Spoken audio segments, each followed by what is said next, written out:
જ્યાંથી વાઘેલા સમાજની ઉત્પત્તિ થઈ છે ત્યાંથી આ ચિહ્નને આપણે અપનાવવાનું છે. દુનિયામાં ગમે ત્યાં જાય લોકો આ ચિહ્નને જોવે ને ઓળખે કે આ વાઘેલા છે.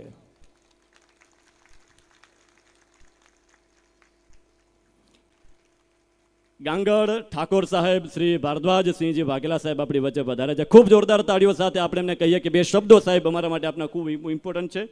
ગાંગડથી આપણા ઠાકોર સાહેબ શ્રી ભારદ્વાજસિંહજી વાઘેલા સાહેબ પ્લીઝ બે શબ્દો આપના.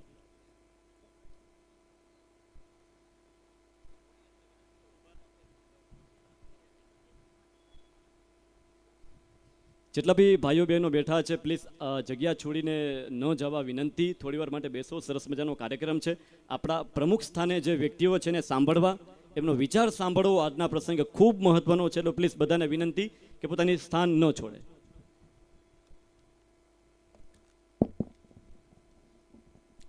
સૌ પ્રથમ હું ઠાકોર સાહેબ નથી, ઠાકોર સાહેબ ગાંગડ બાજુમાં બિરાજા છે, રઘુવીરસિંહજી મહારાણા ગાંગડ મારા પિતાશ્રી છે. આજના આ પવિત્ર પ્રસંગે મા અંબાના આશીર્વાદ સાથે અને આટકોટની આ પાવન ધરતી ઉપર આપણે બધા ભેગા થયા છીએ એનો મને ખૂબ ગર્વ છે. એની સાથે આજે એક જવાબદારીની પણ લાગણી અનુભવું છું. સૌ પ્રથમ મંચસ્થ બિરાજમાન મહાનુભાવોના હું સ્વાગત કરું છું, વંદન કરું છું. અહીંયા પધારેલા ગુજરાતના ખૂણે ખૂણેથી ક્ષત્રિય સમાજ ભેગો થયો છે. ખાલી વાઘેલા નહીં, આખો ક્ષત્રિય સમાજ છે, એના ક્ષત્રિય સમાજના પ્રતિનિધિ ભેગા થયા છે. ત્યારે હું બધાનું સ્વાગત કરું છું, માતાઓનું, બહેનોનું, બધાનું સ્વાગત કરું છું.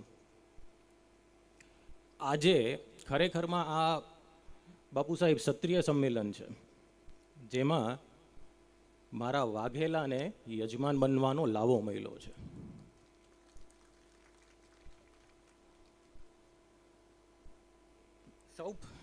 હવે આજનો આ ભવ્ય કાર્યક્રમ થયો એની માટે ખરેખર આપણી જે આયોજક કમિટી છે, એની જે ટીમ છે, જે કાર્યકર્તાઓ છે, એનો આપણે દિલથી આભાર માનવો જોઈએ.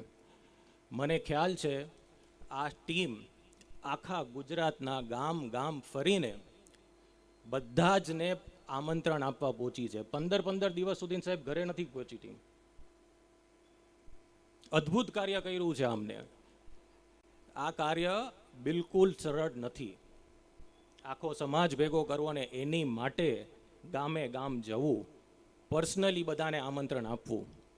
આપ બધાને ખૂબ વંદન, આપની પૂરી ટીમને ખૂબ વંદન. સવાલ એ છે કે જ્યારે આપણે આ સમાજના દીકરાઓ આપણા વચ્ચે માતાજીના હવન માટે આમંત્રણ આપવા આવે છે, ત્યારે આપણે બધા કેમ આટલી ઓછી સંખ્યામાં અહીંયા ઉપસ્થિત થયા છીએ? 22 વર્ષ પછી ન થવું જોઈએ. આજે હું આપને વિશ્વાસ આપું છું કે આવતા 22 વર્ષ બીજા સંમેલનને નહીં થાય.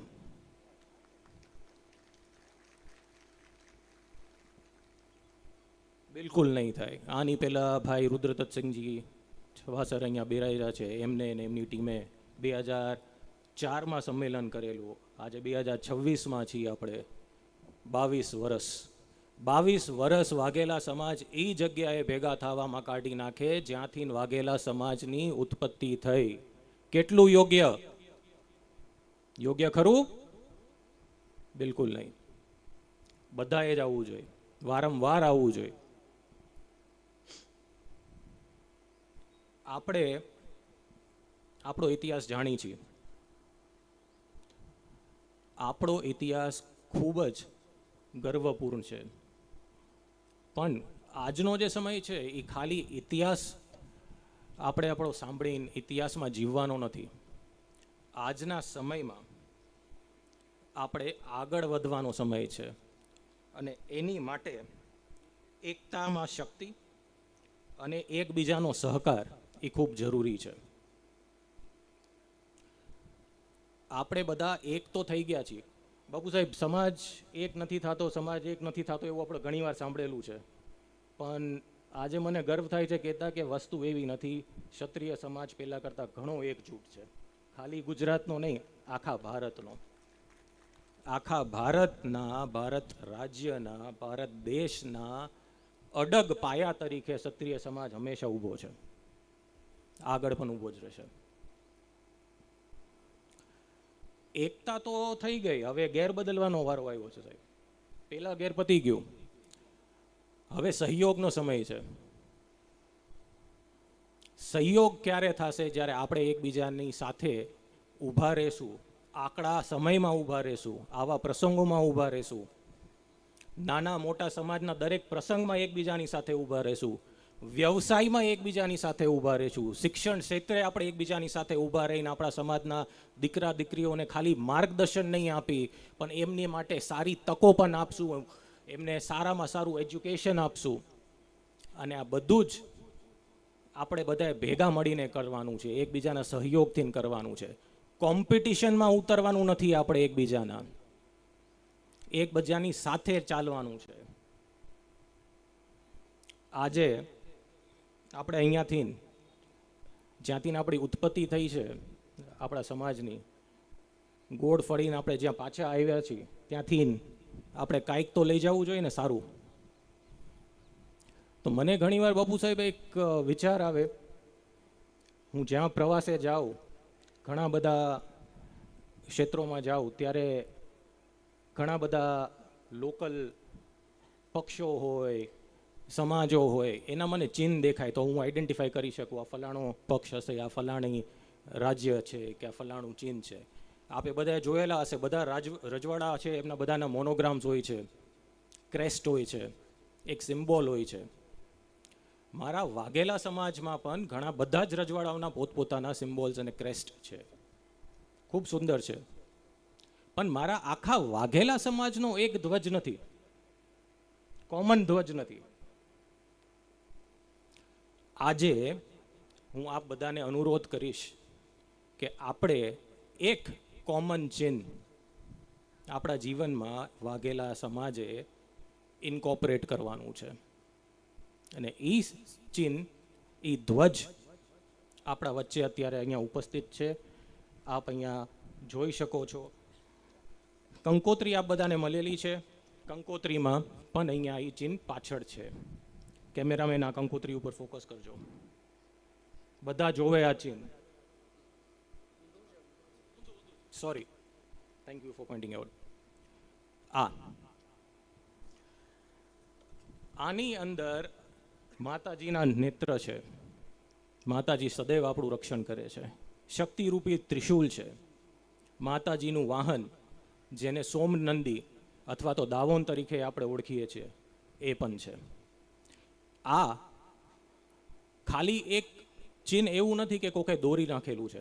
આની પાછળ આ ચિહ્ન માટે ઘણી મહેનત કરવામાં આવેલી છે, ઘણા મંથનો કરવામાં આવેલા છે. અને આ ચિહ્ન બાપુ સાહેબ આપણા પ્રાચીન સ્મારકોની અંદર પથ્થરની કોતરણીમાં ઓલરેડી છે. અડાલજની વાવમાં આ ચિહ્ન ઓલરેડી છે. એટલે આપણે કાંઈ કોઈ ડિઝાઇનર પાસે બનાવેલું ચિહ્ન નથી. આ ચિહ્ન સિલેક્ટ કરવું આપણી માટે એક બહુ જ કહેવાય ને, એક કસોટીનો વિષય હતો. ચિહ્ન સ્વીકાર તો કરવું જોઈએ ને. તો શું એવી તો કઈ વસ્તુ આપણે લઈ કે જે સમાજ માટે પ્રેરણા બને ને સમાજ એનો સ્વીકાર કરે? આમાં એકે એવી વસ્તુ નથી જે આપણા સમાજનું પ્રતિનિધિત્વ ન કરતું હોય. તો આ બધાને હું અનુરોધ કરું છું કે આ ચિહ્નનો સ્વાગત કરતા એક જોરદાર તાલીઓ થઈ જાય. આજથી મારા વાઘેલા ભાઈ બહેનો માતાઓ દરેકના મોબાઈલમાં, વોટ્સએપમાં, દરેકના ઘરમાં વાઘેલા સમાજનું આ પ્રતીક હોવું જોઈએ. ગાડીઓમાં લગાવો, જ્યાં લગાવવું અહીંયા લગાવો. આજે હું અહીંયાથી, આટકોટથી, જ્યાંથી વાઘેલા સમાજની ઉત્પત્તિ થઈ છે, ત્યાંથી આ ચિહ્નને આપણે અપનાવવાનું છે. દુનિયામાં ગમે ત્યાં જાય, લોકો આ ચિહ્નને જોવે ને ઓળખે કે આ વાઘેલા છે.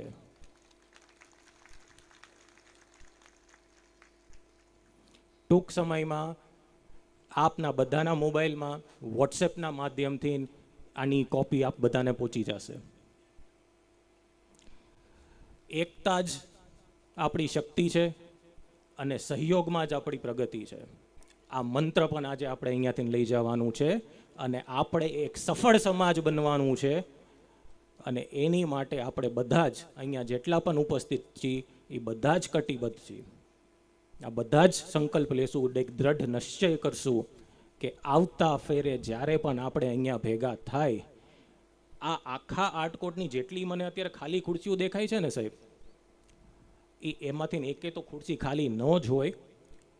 આખું આ મેદાન જેટલું ખાલી દેખાય છે ને આજુબાજુમાં, એ બધું જ ભરી લેવું જોઈએ. આ સાથે સાથે આ ભૂમિ આપણને જે પટેલભાઈએ વાપરવા આપી એનો પણ આપણે ધન્યવાદ માનવાનો છે. આપે બધા મને સાંભળો એ બદલ આપ બધાનો આભાર. જય માતાજી.